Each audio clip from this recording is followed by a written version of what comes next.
Gloire à Dieu. Le dernier jour aujourd'hui, et nous croyons que c'est l'avant-dernière session. Prends ta Bible rapidement. Job, on va rester debout. Job. On gagne du temps. Job.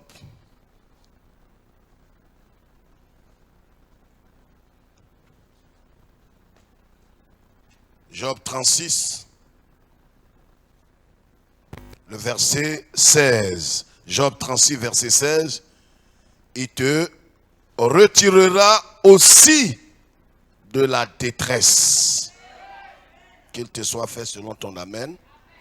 Il te retirera aussi de la détresse pour te mettre au large, en pleine liberté. Et ta table sera chargée de mets succulents. Laisse quelqu'un répondre à cette parole. Lui qui croit que c'est Dieu qui a parlé à son cœur. Et cette parole est pour lui spécialement. Il te retirera aussi de la détresse pour te mettre au large, en pleine liberté. Et ta table sera chargée de mets succulents. Ta table sera chargée de mets succulents. Alléluia. Veuillez vous asseoir. Nous sommes à Horeb. Là où la montagne a été frappée pour toi. Et de cette montagne jaillira une eau rafraîchissante pour toi. Amen. Le psalmiste nous dit, le passage de base, le psaume 23, il nous dit, tu dresses devant moi une table en face de mes adversaires. Amen. Nous l'avons dit hier, nous avons vu l'histoire d'Isaac de façon pratique. Comment Dieu a mis devant Isaac une table devant ses ennemis. Nous sommes en train de voir quelque chose de très important. Frère, le diable veut te faire croire que dès l'instant où les ennemis pointent le nez dans ta vie, lui, Dieu, il se retire. Ce n'est pas ce que Dieu fait. Dieu n'est pas un poltron. Je voudrais te rassurer pendant cette saison que quelle que soit la présence de tes ennemis autour de toi, autour de ta vie, autour de ta maison, autour de ton foyer, autour de tes affaires professionnelles, c'est en leur présence. Dieu n'attendra même pas qu'ils soient cachés, mais aussi longtemps qu'ils seront là, en face de toi. C'est en face d'eux que Dieu va dresser la table. C'est pourquoi, quand Isaac, en Genèse chapitre 26, nous avons compris que le lieu où il était, il y avait la famine. Mais Dieu lui avait donné un commandement, un ordre. Je voudrais qu'on lève la tête, frères et sœurs. Vous savez, Dieu est prêt à dresser une table devant nous, devant nos adversaires. Mais en même temps, le même Dieu est un Dieu de principe. Si nous n'acceptons pas d'obéir à ses principes, il nous sera difficile de nous asseoir à sa table. Vous avez vu, en Genèse 26, la Bible dit qu'il y eut une famine comme au temps d'Abraham, son père. Mais Dieu a dit à Isaac d'obéir foncièrement à ce que lui, Dieu, il va lui dire. Ce n'est pas la présence du problème qui importune Dieu. Et pourquoi j'ai dit que le problème n'est pas le problème, mais le problème, c'est l'attitude de notre cœur face au problème. C'est ce qui peut devenir un problème. C'est-à-dire quand le problème vient, ce n'est pas toi qui as appelé le problème. Mais ton attitude face au problème peut te dérouter, peut t'empêcher véritablement d'avoir gain de cause. C'est pourquoi il est dit, il eut une famine. Mais au verset 6, avant le verset 6, l'Éternel apparut et lui dit, ne descends pas en Égypte, demeure dans le pays que je te dirai. Voyez, dès qu'il y a une situation quelconque, il y a une épreuve, que ce soit dans notre santé, que ce soit dans notre vie, que ce soit dans nos affaires, dès qu'il y a une situation, la première réflexion qui vient dans notre pensée, c'est que nous descendions en Égypte. L'Égypte ici, c'est le symbole du monde. L'Égypte ici, c'est des raccourcis. L'Égypte ici, ça peut être des voies qui n'honorent pas Dieu. C'est-à-dire, dès que tu as un souci d'argent, le diable te dit, pense à ton ancien copain. Tu peux escroquer, tu peux faire ceci, tu peux voler, tu peux faire des fausses factures. C'est la première réflexion. Et Isaac, dès qu'il y a eu la famine, il a eu la même réflexion que son papa. Mais il ne savait pas que Dieu, c'est en face des adversaires. L'adversaire peut être moral, l'adversaire peut être spirituel, l'adversaire peut être quoi? Physique, émotionnel. C'est pourquoi Dieu aussi, quand il comble, il envoie des provisions, comme nous allons le voir tout à l'heure. Et c'est pourquoi ici, il dit à Isaac, ne descends pas en Égypte, n'emprunte pas des raccourcis. En d'autres termes, n'emprunte pas d'autres voies. Ne descends pas dans le péché. Ne t'éloigne pas de moi. Voyez, pourquoi? Parce que Dieu veut que tu affrontes tes ennemis en sa présence. Et pourquoi? Parce que c'est en leur présence qu'il va établir une table. La table sera votre séparation. C'est pourquoi, regardez, même la maladie peut venir dans ton corps. Mais pendant que la maladie est là, pour ceux qui ont fait des expériences avec Dieu, pendant que la maladie est là, il y a une porte quelque part qui s'ouvre devant toi. Est-ce que quelqu'un comprend ce que je dis? Non, si tu n'as pas vécu, il ne faut pas me faire plaisir. Je ne dis pas de me faire plaisir. Pendant que la maladie est là, quelque part dans ton corps, il y a une porte qui s'ouvre. Pendant que le malheur te frappe, il y a une porte qui s'ouvre. Pendant que quelque chose te résiste, il y a une porte qui s'ouvre toujours. Et c'est cette étape que Dieu dresse devant tes ennemis. Ça veut dire qu'ils sont là. Dieu n'attend pas qu'ils fuient d'abord. Ça veut dire qu'il y a certaines résistances qui demeurent dans ta vie, dans ton foyer. Mais malgré cela, Dieu ouvre des portes. C'est pourquoi il dit à David, devant tes adversaires, je dresserai une table. Ce n'est pas toi qui dresses la table. C'est lui, Dieu, qui dresse la table. Il dresse la table et la table est complète.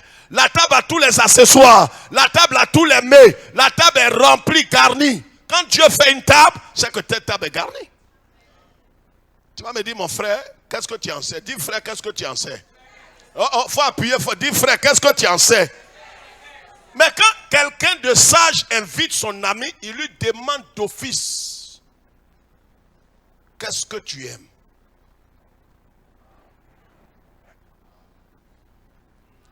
Mais Dieu connaît tes besoins. Il ne peut pas mettre sur la table des mets que tu n'aimes pas. C'est comme s'il ne t'avait pas invité. Je t'annonce que l'Éternel a gagné ta table. Ta table est... Oh, je vais entendre un amen qui vient du fond de ton cœur. Cette table est garnie de provisions. Dis provision. Oh, il ne faut pas parler comme celui qui est derrière toi. Dis provision. La provision, c'est quoi? Même les élèves de CP2 le savent. Hein? Provision, c'est quoi? Provision. Alléluia. Alléluia.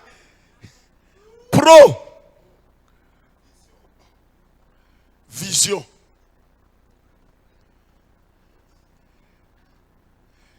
Quelque chose que Dieu arrête lui-même de son propre chef. Quand on dit pro Jean-Claude, il est pour Jean-Claude. Mais celui qui est pro-vision, c'est qu'il est pour la vision. La vision qu'il t'a donnée là, c'est lui qui soutient ça par sa main forte. Dieu ne peut pas te mettre sur un chemin droit et ne pas te donner tous les accessoires pour que tu atteignes le but. Est-ce que quelqu'un comprend ce que je suis en train de dire? Donc tout ce qui est nécessaire à ta vie, c'est pourquoi la Bible dit, tout ce qui est nécessaire à notre vie là, il a pourvu. Il ne peut pas dresser une table et mettre sur cette table ce qui... Écoute, non. Il ne mettra pas tes convoitises. Dis frère, il faut appuyer ça. Pendant que tu es en train de parler, le Saint-Esprit me dit, apprécie ça. Voyez, les enfants, tu invites des enfants. Les enfants, peut-être de ta soeur, tu leur dis, je vous invite ce samedi. Si ça ne tient seulement qu'aux enfants, là, ils auraient voulu que tu mettes quoi sur la table? Des bonbons, des chocolats, des quoi? Tout ce que eux ils désirent.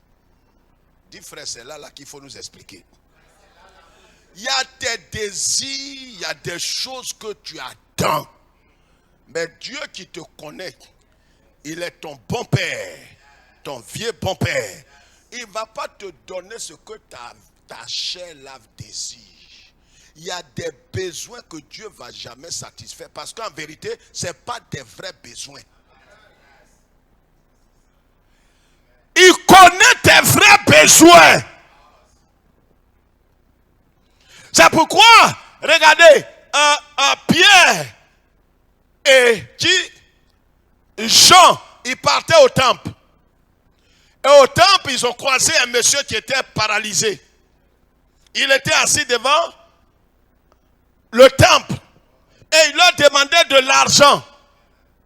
Alakadialama, alakadialama, alakadialama. Et ils lui ont dit, monsieur, on te connaît, tu nous connais. Ton besoin réel n'est pas l'argent. Ton besoin n'est pas physique. Regarde, la table que Dieu dresse, tu peux venir, tu vas regarder, tu dis, oh. Où est mon mari blanc là? Mais ton mari blanc là, il va te prendre pour t'envoyer te donner au chien. Dis frère, tu sais quelque chose dans ça? Ma propre spirituelle qui nous suit, je me mets devant la caméra et devant Dieu. En 92, elle nous parlait, on lui a dit fais attention. Elle était, après des années, et tout dernièrement ici en 2000 combien? Elle allait sur internet, elle a trouvé un blanc. Dans une banlieue de Paris. Elle est partie. Qu'est-ce qui va se passer? Elle croise ce blanc. Le blanc l'amène dans un petit campement en France. A pris son passeport, l'a jeté dans une chambre, l'a livré au chien. Je parle d'une de mes filles spirituelles. Pour qu'on la retrouve. C'est pourquoi, regardez-moi, je vous parle, je vous en supplie. C'est bon que nous marchions par la foi, que nous marchions par l'esprit et non par la chair. Il y a des choses que tu désires, mais ce que tu désires n'est pas le plan de Dieu pour toi. Donc quand tu vas t'approcher de la table, ne regarde pas dans la chair sur cette table. Sur cette table, Dieu va mettre ce qui est nécessaire à ton destin. Je parle à quelqu'un. Ton amen n'a qu'à être plus fort que ton voisin. Hein? Non, Seigneur, je suis venu pour la guérison. Il dit, ma grâce te suit. Et pourtant, la même maladie a attaqué quelqu'un dans l'église. Dieu l'a guéri, mais à ton tour, ça traîne. Mais pendant que ça traîne, Dieu sait ce qu'il fait. C'est pas que la maladie est une bonne chose. Dieu, il envoya sa parole et les guérit. L'apôtre Paul dit, j'ai laissé Epaphras malade, mais toi qui as les dons de guérir les malades, pourquoi tu le laisses malade? Souvent quand on vous explique les pasteurs, ils ne croient pas à la guérison, les pasteurs ne croient pas à la délivrance, les pasteurs ne croient pas. Tu t'entends parler? Tu t'entends parler?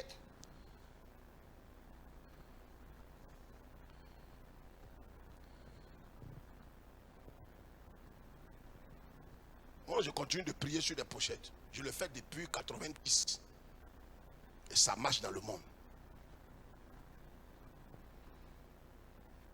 Mais cela n'apporte rien à quelqu'un dans son éternité, dans son salut. Tu peux avoir la guérison et ne pas avoir le salut. Paul était malade. Dieu ne souhaite pas qu'il soit malade. Il est allé plusieurs fois devant le trône de la grâce. Dieu lui a dit, ma grâce. Et Paul ne vient plus parler de sa tête douleur. Et il met mes yeux. Les théologiens disent que son œil coulait comme ça. Il est allé, il a crié, Dieu dit, ma grâce te suffit. Pendant qu'il souffle dans son corps, il y a une porte. Pendant qu'il souffle, il a des révélations. Il est transporté dans le ciel. Et pourtant, quand il descend, son œil lui fait mal. Regarde, pendant que l'ennemi est en train de te distraire sur un sujet, les portes du marché sont en train de s'ouvrir. La grâce de l'Éternel te suffit.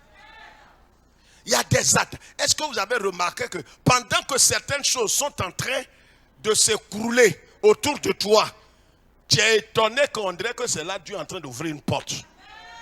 Mais parce qu'il ne va pas te laisser t'ébranler dans tout, il va t'équilibrer. Pendant que tu es en train de pleurer ici, quand tu tournes ici, il peut appuyer ça. Ah, mais regardez Marie de Magdala.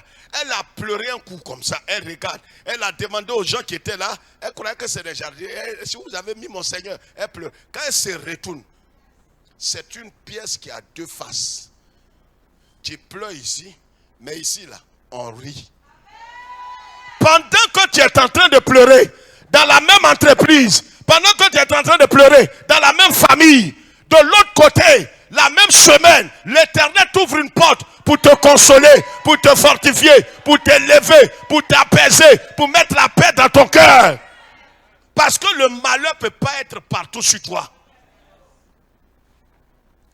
C'est pourquoi il dit à Isaac, reste là. Le verset 6 nous dit, Isaac resta à Guéra. Quand il est resté à Guéra, normalement Dieu pouvait éliminer tous ses ennemis. Regarde ici. Dieu peut éliminer tes ennemis. Mais ce n'est pas son projet. C'est pourquoi Jésus, notre Seigneur, dit, bénissez vos ennemis. Est-ce que quelqu'un a la révélation maintenant? Oh, pardon. Quand tu veux parler, faut parler plus fort que... J'ai dit, est-ce que tu comprends maintenant pourquoi depuis plus de 10 ans, 15 ans, je vous dis, bénissez vos ennemis. Il t'a raté à un poison. Bénis-le. Il n'a pas voulu de toi.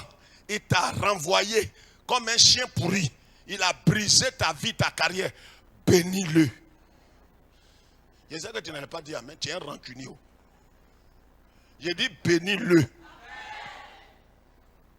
En sorcellerie, il a brisé ton foyer par le passé. C'est ce qui t'a amené à Jésus. Bénis Dieu pour ta tante qui a fait ça. Hein? Hein? Hein? Il y a un qui fait son doigt comme ça. Elle n'a qu'à mourir. Mais si elle meurt comme elle verra la grandeur de Dieu. Voyez qu'elle pense qu'elle a mélangé là. Elle ne sait pas qu'elle t'a poussé vers la gloire éternelle. Je vous ai dit que quand on te tape dans le dos, on te pousse vers ton destin. Quand on te tape dans le dos, c'est pourquoi ceux qui frappent dans le dos là, ils sont en train de t'aider dans l'accomplissement de ta destinée. Les ennemis d'Isaac étaient là. Et c'est devant eux. Un mystère. Isaac creuse là, il y a l'eau. Et ils viennent, ils creusent à côté. Envoyez où là? Envoyez d'abord. Envoyez pioche. Creusons là. Étranger comme ça. Toi, tu viens chez nous. C'est tout qui marche. Tout marche dans ta main. Et ils creusent là. Mais entre là et là, il n'y a pas 10 cm. L'eau vient chez Isaac. L'eau ne vient pas. Regarde, vous serez assis côte à côte au marché. Ceux qui ont l'esprit charnel ne comprendront pas où. Le problème, je vous ai révélé que le problème n'est pas le lieu. Le problème, ça se trouve à être toi. Les gens disent, bon, quitte ici. Chassons là, ils font combine, ils font couloir. Ils te poussent pour que tu rentres dans le marché. Ils croient que maintenant que tu es dans le cœur du marché, les gens ne te verront pas. Ils vont venir, ils vont demander, la femme grosse qui est ici, qui vend des djabas là, elle est où? On dit elle est dans le... Dis non, il y a bon djaba ici. Dis non, c'est son djaba là que je veux. Ils viendront. Quelqu'un m'a dit, ils vont faire leur coup comme c'est leur réseau et puis leur parti. Ils vont non, on n'a qu'à remplacer la dame qui est ici là. Son café marche trop. On n'a qu'à la remplacer. Il peut même prendre l'anga. Il peut aller voir le propriétaire, il faut la chasser. Elle loue à combien? dit non, 200 000. Nous, on loue ça à 600 000. Il faut la chasser. Si tu es charnel, à première vue, quand tu vois ça, tu dis, pasteur, il apporte mes 10 000, mes offrandes là. Ça sert à quoi alors? Voilà maintenant qu'on vient de me délocaliser. Mais celui qui maille par l'esprit, il voit tout en opportunité divine. Maintenant qu'il te dit de quitter là, dis je bénis l'Éternel. Peut-être le propriétaire de ta maison, pendant que je suis en train de parler, te dit de déménager. Faut pas te plaindre. Ne te plains pas. Ne te plains pas. C'est une table que l'Éternel dresse devant toi. Il est peut-être tracé avant la fondation du monde que ce mois-ci, dans quelques jours, des bandits viendront. Vous savez, tout ce qui arrive est programmé d'avance. Ils doivent venir tuer, violer tous ceux qui sont dans la maison. Entends, toi, tu es là, tu vis là avec tes 2 filles. Et Dieu passe et pousse le cœur du propriétaire, dit chasse ma fille, chasse ma fille. Parce que le jour où les violeurs doivent venir violer et tuer là, est arrivé. Mais toi, il ne va pas se révéler à toi. Il parle aux païens.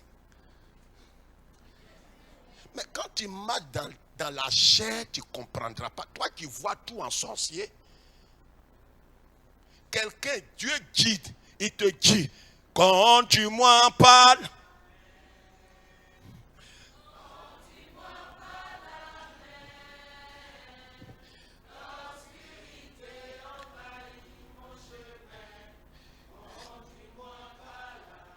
mais s'il te conduit par la main, est-ce qu'il t'a envoyé un SMS pour dire non, José, j'ai abandonné ta main, débrouille-toi maintenant? Répondez-moi.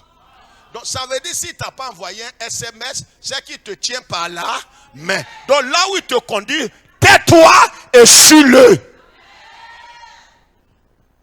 Il dit il veut faire du sérieux à toi. Un matin, le même qui t'a dit il veut faire il dit il veut plus de toi. Bénis l'Éternel. Mais comme tu es charnel, tu pleures. Le frère dit il veut plus de moi. Mais est-ce que tu sais où il allait te conduire? Est-ce que tu connais? Pourquoi ne pas demander pardon, mes frères, mes sœurs? Voici la révélation de la parole de Dieu. Voici le message de la croix. Frère, Dieu sait ce qu'il fait. Dieu sait ce qu'il fait. On a vécu une scène comme ça à Divo, en 86, devant le lycée. Le lycée, le grand lycée de Divo, ceux qui connaissent Divo. Quand vous venez de Gagnoa, il y a un tournant, il y a un petit courbon, comme on le dit en Afrique. Et l'église et le pasteur habitaient là. Je suis allé en mission là-bas. Avec le père de l'épouse du pasteur Yelemou. Et puis, là, le propriétaire de la maison où le pasteur habite là, et vient, il trouve le pasteur, et lui dit, je veux ma maison. Et que je ne veux plus te voir ici. Or, l'église est dans la maison. Vous voyez, à première vue, il n'y a pas quelqu'un qui va être spirituel dans ça. Tout ça, on va voir là. C'est les sorciers. C'est les FM. Les dragons. Mais vous êtes vaincus. Vous êtes vaincus. Je paralyse vos œufs. Je paralyse vos œufs. Ouais. Je vous parle de 86. Nous tous là, on a attaqué, brisé, attaqué, brisé. Dieu nous regarde. Le monsieur, pendant qu'on brise, on attaque, et dit, prenez vos batteries là, sortez. Vous voyez comment notre esprit est petit. Regarde ici, toi qui vois sorcier partout, tu es le plus malheureux parmi les chrétiens. Un chrétien qui voit sorcier partout. Les sorciers, laisse-les faire. Dieu te conduit. Je pensais que tu allais dire amen, tu me regardes maintenant. Amen, amen, amen, mais papa, souvent c'est pas ça. À qui tu dis ça même? À qui tu peux dire ça? Le pasteur a ramassé ses bagages. Pendant que le pasteur ramasse, il met le feu. Tu t'évites. Avec l'esprit charnel, tu dis non, ça là, c'est pas simple. Ramasser toutes les affaires du pasteur. Ramasser tous les tam-tams. Et tout ça étant de l'église, les bancs. Les gens disent, ah, Yako, église. Les païens. Les païens même. Les païens même. pasteur, au petit pasteur, au grand pasteur, nous tous, à l'époque déjà, 86 déjà, nous on était pasteurs, mais on était pasteurs à mi-temps. Et le pasteur, Dieu, notre Père Spirit, nous envoyait en mission. C'est dans ça, mes frères. C'est là que je vais comprendre que quand Dieu fait ces choses, il est en train d'établir une table garnie, provision émotionnelle, guérison, salut, délivrance, protection. Tout ça est sur la table. Sécurité, garantie est sur la table. Mais comme on marche dans la chair, on ne peut pas savoir que c'est l'œuvre de Dieu. Le pasteur est quitté, le monsieur est venu, il a peint la maison, et lui-même, il est venu habiter. Le mois qui suit, Gourmier, qui était Gagnoa. Je vous dis, c'est un tournant comme ça. L'église est là depuis des années. Il n'y a pas eu de problème. Le gros camion, cette année-là, tournait comme ça, Grumier. La maison, il y a des maisons, hein. C'est la maison où l'église était là, que le propriétaire a chassé l'église là. Le gros camion, le Grumier là, il a dépassé première, deuxième, troisième. La maison où était l'église. Broyé toute la maison. Tonton qui a chassé l'église là, l'Éternel a donné, l'Éternel, il est devenu pâté. Si ça ne te dit rien dans ton affaire de sorcier, tu n'as plus d'avenir. Dieu dressera devant tes adversaires une table. C'est pourquoi je t'annonce ce midi, si tous ces gens-là t'entourent, c'est que la table est déjà prête. Discerne que la table est prête. La table de provision, la table de travail, la table de joie, la table de concrétisation, la table de réalisation, la table, toutes ces tables-là sont dressées devant toi. C'est afin que cette année tu la démarres avec sérénité. Dieu a tout pourvu. Amen. Amen. Il imposera ton élévation en face de tes ennemis. Il ne va pas permettre qu'ils meurent. Mais s'il ne voit... Ouais, quand tu es en train de manger devant ton ennemi, tu as l'appétit. C'est pourquoi, lève ta main, dis, mes ennemis, soyez nombreux. Multipliez-vous. Et soyez bénis. Ayez la santé. Parce que c'est en votre présence que l'Éternel va m'honorer.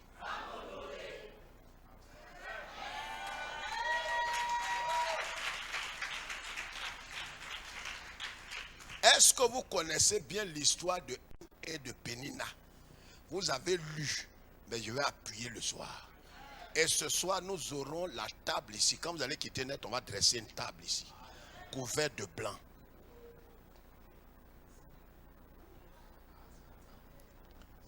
Pénina avec Anne. Il y a des gens qui n'étaient... Ça dit tellement ils te haïssent. Il veut que ta communion avec Dieu soit brisée.